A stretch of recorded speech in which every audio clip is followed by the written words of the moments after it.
मैं Chitrasen Tiwari mother Teresa school द्वारा चालू किए गए ऑनलाइन क्लास में सभी विद्यार्थियों का स्वागत करता हूं। कक्षा 6, 7 और 8 के लिए मैं लकार ज्ञान सिखा रहा हूं, लकार के बारे में सिखा रहा हूं। सबसे पहले मैं परस्मैपदी धातुओं के बारे में सिखाया, फिर कल के वीडियो में आत्मनेपदी धातुओं के बारे में सिखाया। कल के वीडियो में भी ये सारणी दिया हुआ था और ये सारणी दे करके इस सारणी का अनुसरण करते हुए मैं लकार बनाने के बारे में बताया था कि मान लो कि हमें लकार याद नहीं है, लेकिन हमें ये सारणी याद है, ये सारणी याद है, तो हम लकार कितने सरलता से बना सकते हैं, इसके बारे में कल मैं आपको बताया था। और कल मैं बोर्ड पे 2 कराया था और ये 2 मुद धातु और रुच धातु आपको बोला था कि आप घर से SW में घर पे करेंगे।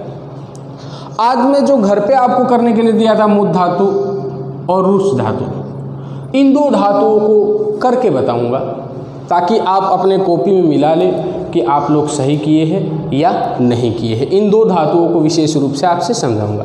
तो सबसे पहले हमें 3 वचन लिखने होते हैं, एक वचन, द्विवचन और फिर बहुवचन। ये 3 वचन लिखने होते हैं हमें, एक वचन, द्विवचन और बहुवचन। उसके बाद में इस साइड में, इसके इस साइड में, नीचे साइड में पुरुष लिखने होते हैं, प्रथम पुरुष, मध्यम पुरुष और उत्तम पुरुष। यानी 3 ही वचन होते हैं और 3 ही पुरुष होते हैं, तीनों को हमें लिखना होता है। उसके बाद आगे की प्रक्रिया चालू होती है। अब हमें मान लो मुद धातु का आत्मनेपदी में लट लकार बनाना है। तो पहले तो हमें ये देखना है कि मुद लिखा जाता है, ठीक है, लेकिन जब इसका लकार लिखा जाता है तो मुद को क्या प्रयोग करते हैं? तो मुद के स्थान पे मूद शब्द का प्रयोग करते हैं। किसका? मूद शब्द का प्रयोग करते हैं। मुद के स्थान पे कौन से शब्द का प्रयोग करते हैं? मूद का। ये हमें पता चल गया कि मुद के स्थान पे क्या प्रयोग करते हैं? मूद का, ठीक है, इतना ध्यान हो गया। तो अब उसके बाद इस मूद शब्द को प्रत्येक जगह लिख देंगे, जैसे मूद, मूद और मूद। यानी हम एक वचन में प्रथम पुरुष, मध्यम पुरुष और उत्तम पुरुष में 3 जगह लिख दी। उसके बाद यही द्विवचन में भी लिखना है, मूद, मूद और फिर मूद। द्विवचन में भी लिख दिए। उसके बाद वापस हमें बहुवचन में भी यही शब्द लिखने हैं, मूद, मूद और मूद। यानी 9 के 9 स्थानों पे हमने वो शब्द लिख दिया जिसका हमें लकार बनाना है। अब उसके बाद में इस सारणी का अनुसरण करना होता है। जब हमें लकार याद नहीं हो तो ये सारणी याद हो तो हम कैसे करेंगे? अब इसमें देखना है कि प्रथम पुरुष के एक वचन में क्या दिया है। प्रथम पुरुष के एक वचन में क्या दिया है? ते। तो यहाँ पे हम ते लगा देंगे तो बन गया मोदते। अब देखना है प्रथम पुरुष के द्विवचन में क्या दिया हुआ है? एते। तो ए का तो ऊपर हम ये द के ऊपर ए संकेत में लिख देंगे और फिर त और ए, इस प्रकार से हम इसमें एते जोड़ दिए तो बन गया मोदते। अब देखना है प्रथम पुरुष के बहुवचन में क्या दिया है? आधा न दिया हुआ है और ते दिया हुआ है, तो आधा न और ते, और ये बन गया मोदंते। इस प्रकार से हमें मुद धातु का लट लकार आत्मनेपदी धातु में याद नहीं था, उसके बावजूद भी हम प्रथम पुरुष एक वचन बना लिए, ठीक है। अब उसके बाद हम आते हैं मध्यम पुरुष में। मध्यम पुरुष में सारणी का अनुसरण करेंगे। मध्यम पुरुष के एक वचन में क्या दिया हुआ है? से। क्या दिया हुआ है? से। तो इसके आगे हम लिख देंगे से, ठीक है। अब मध्यम पुरुष के द्विवचन में क्या दिया हुआ है? ए थे। तो ए को तो हम द के ऊपर संकेत रूप में लिख देंगे, फिर थ और उसके ऊपर ए लगा देंगे तो बन गया ए थे, इसमें जोड़ दिए तो बन गया मो दे थे। उसके बाद हम मध्यम पुरुष के बहुवचन में आते हैं। मध्यम पुरुष के बहुवचन में दिया हुआ है आधा ध व और उसके ऊपर ए, तो बन गया मोद धवे। हमें लकार याद नहीं था, उसके बावजूद भी हम इसके मध्यम पुरुष में बना लिए। क्यों? क्योंकि हमें सारणी याद है। अब उसके बाद आते हैं उत्तम पुरुष में। उत्तम पुरुष में केवल दिया हुआ है ए। क्या दिया हुआ है? ए।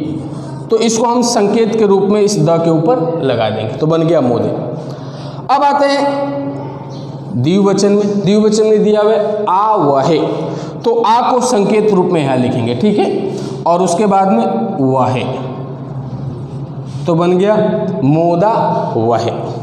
अब उसके बाद में आ जाते हैं उत्तम पुरुष के बहुवचन। किसमें? उत्तम पुरुष के बहुवचन में दिया हुआ है आ महे, तो आ यहाँ पे संकेत रूप में लिख देंगे, फिर म और हे, तो क्या बन गया? मोदा महे। इस प्रकार से हमें याद न होते हुए भी मुद धातु लट लकार हमने किस में बना दिया? आत्मने पदी लकार हमने तैयार कर दिया। यानी पहला जो आपको कल SW में दिया था वो मैं करके बता दिया। अब आपको मिलाना है कि आपने कितना सही किया है, कितना गलत किया। अब दूसरा रुच धातु का भी मैंने आपको दिया था, तो रुच धातु का भी करके बता रहा हूँ। वैसे ही हमें लिखना है। पहले तो यहाँ लिख देंगे रुच धातु लट लकार, लट लकार यानी रुच धातु का लट लकार। अब हमें यह भी लिखना पड़ेगा कि परस्मैपदी धातु है या आत्मनेपदी, तो हम परस्मैपदी धातु पहले कर चुके हैं। यहाँ पे हमें क्या लिखना है? आत्मनेपदी में हम बना रहे हैं, तो हम लिख देंगे आत्मनेपदी, ठीक है। अब उसके बाद तीन वचन लिखना है। एक वचन, फिर द्विवचन, द्विवचन और उसके बाद में बहुवचन। तीनों वचन लिख दिए। उसके बाद इस साइड में पुरुष, प्रथम पुरुष, मध्यम पुरुष और उत्तम पुरुष, तीनों पुरुष को लिख देंगे। अब उसके बाद में हम बना रहे रुच धातु, तो लिखा जाता है रुच, लेकिन जब लकार बनाते हैं तो इसको किस रूप में प्रयोग करते हैं? रोच। क्या लिखते हैं? रोच, ठीक है। तो हमें ये पता चल गया कि रोच को क्या लिखते हैं? रोच। तो अब प्रत्येक जगह 9 जगहों पे रोच लिख देंगे। रोच,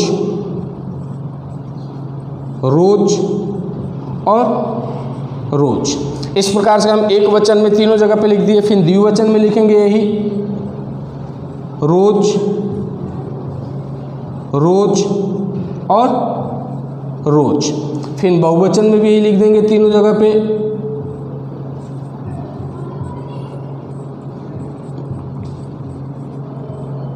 ठीक है। अब 9 के 9 स्थानों पर हमने ये लिख दिया। अब उसके बाद दोबारा से इस सारणी का अनुसरण हमें करना है। तो सारणी में देखिए दोबारा से प्रथम पुरुष के एक वचन में क्या दिया हुआ है? ते, तो यहाँ लिख देंगे ते, ते लिख दिया तो बन गया रोचते। अब प्रथम पुरुष के द्विवचन में क्या दिया हुआ है? एते, तो ए को ऊपर संकेत रूप में लिख देंगे और फिर ते, तो बन गया रोचते, ठीक है। अब बहुवचन में दिया हुआ है आधा न और ते, तो हमने लिख दिया।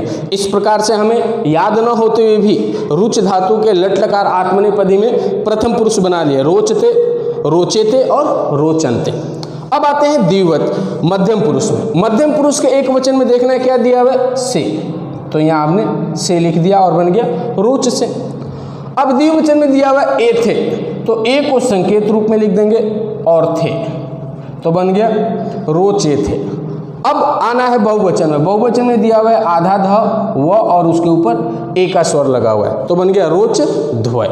इस प्रकार से हमें न याद होते हुए भी हम मध्यम पुरुष भी बना लिए। अब आ जाते हैं बहुवचन में। बहुवचन में केवल ए दिया हुआ है सारणी में, तो हम ए को संकेत रूप में यहाँ दर्शा देंगे, ठीक है। उसके बाद द्विवचन में आ वहे, आ को संकेत रूप में लगा देंगे व और हे, तो बन गया रोचा वहे।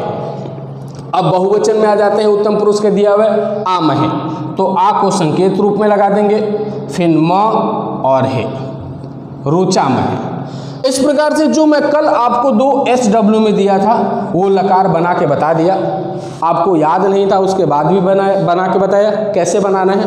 और आपको आज मैं SW में 2 और लकार बना के दिया हूँ, एक तो व्रत का और एक याच का। इसी प्रकार से आपको बना करके देखना है आपसे बनता है या नहीं बनता है। प्रयास कीजिएगा, इस सारणी को याद रखना अनिवार्य है। यदि ये सारणी याद है तो आप आसानी से कर लेंगे। आज के लिए इतना ही, धन्यवाद।